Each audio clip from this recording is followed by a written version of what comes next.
ভাইরা, সূরাতুল হুজুরাতের 10 নম্বর আয়াতে আল্লাহ তাআলা বলছেন ইন্নামাল মুমিনুনা ইখওয়া। আল্লাহ বলেন বিশ্বাসীরা ভাই ভাই, মুমিনরা ভাই ভাই। এটা ফিল করতে হবে, শুধু মুখে বললে হবে না। আমরা কিন্তু ভাই ভাই, উই আর ব্রাদার্স ইন ইসলাম। ইন্নামাল মুমিনুনা ইখওয়া, বিশ্বাসীরা ভাই ভাই। ফাআসলিহু বাইনা আখাওয়াইকুম। আর এই ভ্রাতৃত্বের মধ্যে যদি কখনো টানাপোড়েন হয়, বোঝাপড়ায় সমস্যা হয়, বিরোধ হয়, তাহলে মিলমিশ করে দিও তোমরা, সেটা আপোষে মীমাংসা করে দিও। আদেশটা কার? আওয়াজ করে বলুন না, আদেশটা কার? আর ওয়াত্তাকুল্লাহ, আল্লাহকে ভয় করো। লাআল্লাকুম তুরহামুন, তাহলে তোমরা অনুগ্রহ প্রাপ্ত হবে। তাহলে প্রথম মেসেজ হচ্ছে আমরা ভাই ভাই, উই অল আর ব্রাদার্স। পৃথিবীতে ভ্রাতৃত্ব, ব্রাদারহুড, এটা অনেক ধরনের।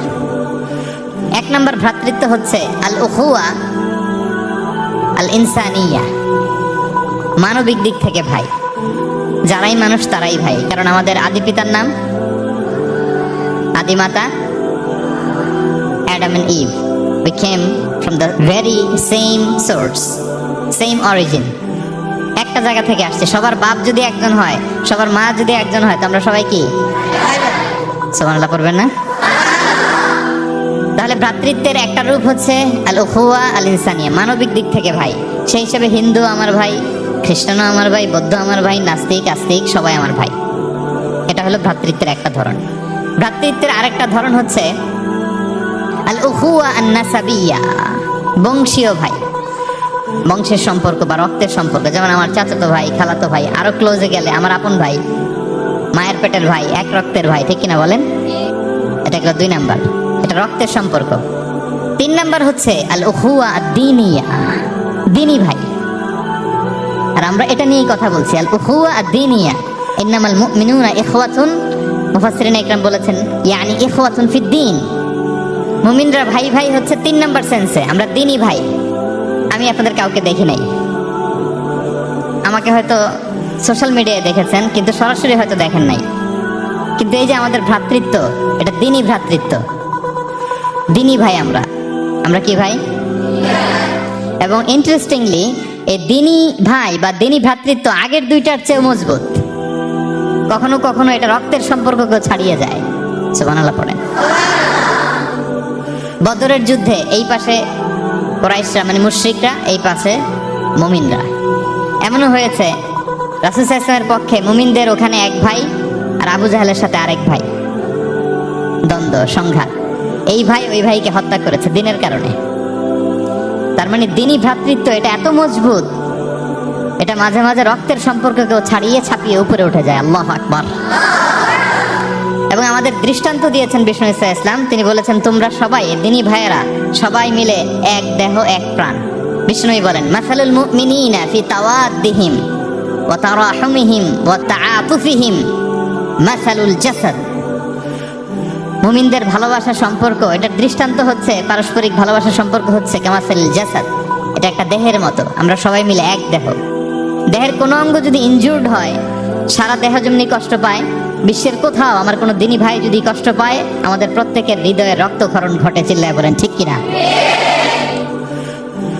আপনার পা কেটে গেছে, এখন আমরা কি এরকম ভাবি যার পা গেছে তো কি হয়েছে, পাই না, কষ্ট পাবে, সারা দেহ তো ওকে। ব্যাপারটা কেমন? দেখবেন পা কেটে গেলে রাতে ঘুম আসে না, ওইটার ব্যথায় জ্বর চলে আসে, এরকম আছে না নাই? এই জন্য বিষ্ণু ঈসা ইসলাম বলেছেন মাসালুল জাসাদ, একটা দেহ, দেহের এক অঙ্গ ইনজুর্ড হলে যেমনি সারা দেহ কষ্ট পায়, পুরো দেহটা রাত জেগে থাকে, জ্বর এসে যায়, তেমনি গোটা বিশ্বের কোনো প্রান্তে, কোনো জনপদে, কোনো এলাকায় কোনো মুসলিম ভাইয়ের যদি কষ্ট হয়, সেটা আমাদের হৃদয়ে যেয়ে লাগে। ঠিক কিনা বলেন? ফিলিস্তিনের ভাইয়েরা যদি কাঁদে, আমাদের ভালো লাগে? কাশ্মীরের ভাইরা যখন গৃহহীন হয়, আমরা এটা সহ্য করতে পারি? মিয়ানমারে আমার মুসলিম ভাইরা যখন নির্যাতিত হয়, আমরা কি এটা মেনে নেই? কারণ এক দেহ এক প্রাণ। আমরা যে কোরআনের দিকে তাকাই, আল্লাহ তাআলা বলেছেন আমাদের সম্পর্কটা হচ্ছে রোহামা ও বাইনাহুম। রোহামা, একে অপরের প্রতি আমরা সফট হার্টেড, রহম দিল, একে অপরের প্রতি সফট হার্টেড। কোরআনের অন্য জায়গায় এসেছে বুনিয়ানুম মারসুস, সীসা ঢালা প্রাচীরের মতো আমাদের সম্পর্ক।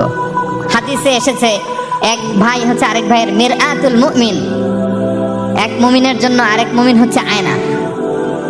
আয়নার সামনে দাঁড়ালে দেখা যায় যে আমার এখানে একটা দাগ, তারপর আয়নার সামনে দাঁড়ালে আমাকে ঠিক করে নেওয়া যায়, গুছিয়ে নেওয়া যায়। তার মানে আমার সমস্যা, আমার ভুল, আমার খুঁত, আমার স্পট, এটা আয়না বলে দেয়। মুমিনরাও এরকম, এক ভাই আরেক ভাইকে সংশোধন করে দেয়। সুবহানাল্লাহ পড়েন। এবং কোরআন কখনো কখনো আমাদেরকে বলেছে যে ওয়ায়ুসিরুনা আলা আনফুসিহিম ওয়ালাউ কানা বিহিম খাসাসা, ভ্রাতৃত্বের সম্পর্কটা এমন হবে যে নিজের প্রয়োজনের চেয়েও মুমিন ভাই তার অন্য ভাইয়ের প্রয়োজনকে গুরুত্ব দিবে। পড়েন সুবহানাল্লাহ। আমার প্রয়োজন, তারপর আমি না নিয়ে আমার ভাইকে দিব। এরকম নিদর্শন আমাদের মধ্যে আছে না নাই? আপনারা ইয়ারমুকের যুদ্ধের নাম শুনেছেন, হিজরি 15 সালের কথা। বিষ্ণু ইসলাম ইন্তেকালের 4-5 বছর পরের ঘটনা। ওমর ফারুক রাদিয়াল্লাহু তাআলা আনহু, উনি হচ্ছেন তখন আমাদের খলিফা, the second caliph of Islam, আমিরুল মুমিনিন, খলিফাতুল মুসলিমিন। তো ইয়ারমুকের যুদ্ধে আল্লাহ তাআলা আমাদেরকে বিজয় দান করেছিলেন। কিন্তু এমনি এমনি বিজয় আসে নাই, এমনি এমনি আসে নাই। একের পর এক সাহাবারা আহত হয়েছেন, নিহত হয়েছেন, মানে শহীদ হয়েছেন। এবং যুদ্ধের এক পর্যায়ে এমন হয়েছে, খাবারের অভাবে, পানির অভাবে সাহাবারা ছটফট করছিলেন। এক ফোঁটা পানি নাই, রুহু বেরোয় যায়, পানি পানি বলে চিৎকার করছেন। তৃষ্ণায় যখন কাতর, ওই সাহাবীর কাছে পানি নিয়ে আসা হলো, মশক দিয়ে পানি নিয়ে আসা হলো, সামান্য কিছু পানি যে নেন। তো উনি যখন পানি খাবেন, দেখতে পেলেন যে পাশে আরেক ভাই চিৎকার করে পানি পানি, এক ফোঁটা পানি দাও, চিৎকার করছে। ওই সাহাবী বলতেছেন আমার দরকার নেই, আমার ভাইকে নিয়ে আগে দাও, আমি পরে খাবো। আল্লাহ। ওই দ্বিতীয় সাহাবীর কাছে যাওয়া হলো এই মশক নিয়ে, যে আপনি একটু পানি খেয়ে তার হৃদয়টাকে শান্ত করেন, ঠান্ডা করেন। তিনি যখন পানি মুখে নিতে যাবেন, পাশে আরেক ভাই চিৎকার করছে পানি পানি, এক ফোঁটা পানি দাও। ওই সাহাবী বলেন আমাকে না, আমার ভাইকে দাও, আমার আগে আমার ভাইকে দাও। ওই সাহাবার কাছে নিয়ে যাওয়া হলো যে আপনি আগে খান। ওই সাহাবীর কাছে পানির মশক নিয়ে যেতে যেতেই উনি শহীদ হয়ে গেলেন। আবার মশক নিয়ে দ্বিতীয় সাহাবীর কাছে আসতে না আসতে দ্বিতীয় সাহাবীও শহীদ হয়ে গেলেন। প্রথম যিনি চিৎকার করছিলেন তার কাছে আবার মশক নিয়ে যেতে না যেতে তিনিও শহীদ হয়ে গেলেন। সুবহানাল্লাহ পড়বেন না?